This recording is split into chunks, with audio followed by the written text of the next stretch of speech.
दोस्तों, पिछली कक्षा में हमने व्यवहारवाद का अध्ययन किया था। ठीक, अब नेक्स्ट क्लास ये है उत्तर व्यवहार। हम क्या अध्ययन करेंगे? इसमें अध्ययन करेंगे उत्तर व्यवहार का। ठीक, देखते हैं उत्तर व्यवहार क्या था। 1960 के दशक में व्यवहारवादी उपागम की प्रासंगिकता पर प्रश्न उठने लगे थे।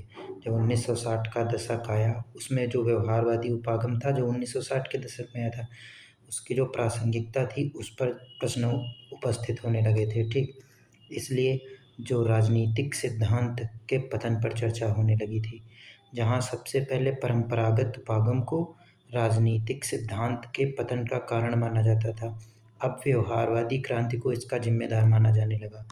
क्योंकि 60 के दशक में अमेरिकी समाज अनेक संकट से गुजर रहा था।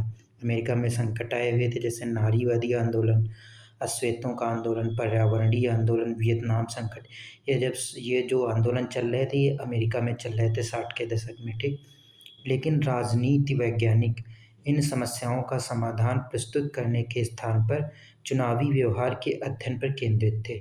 जो ये समस्याएं हो रही थी, जो राजनीति वैज्ञानिक थे, वो इनके अध्ययन पर, मतलब इनका समाधान प्रस्तुत करने के बजाय जो चुनाव व्यवहार होता है उसके अध्ययन पर बल दे रहे थे। इसलिए राजनीतिक दलों के लिए चुनावी रणनीति बनाने में सहायक सिद्ध हुए। ठीक, इसलिए डेविड ईस्टन ने अमेरिकन पॉलिटिकल साइंस एसोसिएशन की बैठक में व्यवहारवादी उपागम की आलोचना की है। कौन विचारक हुए? David Easton.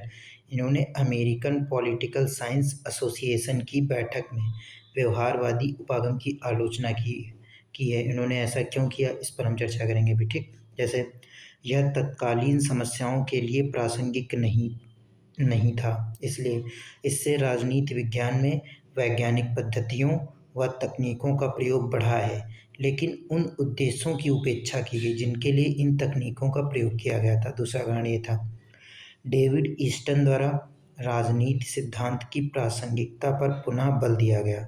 कैसे? राजनीति विज्ञान में एक रचनात्मक सिद्धांत पर बल दिया गया, जिसमें क्या हो, जिसमें क्रियानिष्ठता यानी एक्शन और प्रासंगिकता यानी रिलीवेंस होना चाहिए। ठीक, इन दोनों पर बल दिया किसने? डेविड ईस्टन ने इन दोनों पर बल दिया, जिसे रचनात्मक सिद्धांत कहा गया। ठीक, ईस्टन द्वारा कुछ महत्वपूर्ण मान्यताएं भी दी गई इसके लिए, जैसे तकनीक से महत्वपूर्ण विषय वस्तु का अध्ययन किया जाए, राजनीति सिद्धांतों में संकट के समाधान पर बल देना चाहिए, मानवीय सभ्यता के विकास में योगदान देने वाले मूल्यों को बढ़ावा दिया जाना चाहिए। इसी तरह राजनीति विज्ञान विशुद्ध विज्ञान नहीं हो सकता, बल्कि इसे व्यवहारिक विज्ञान बनाने का प्रयास होना चाहिए।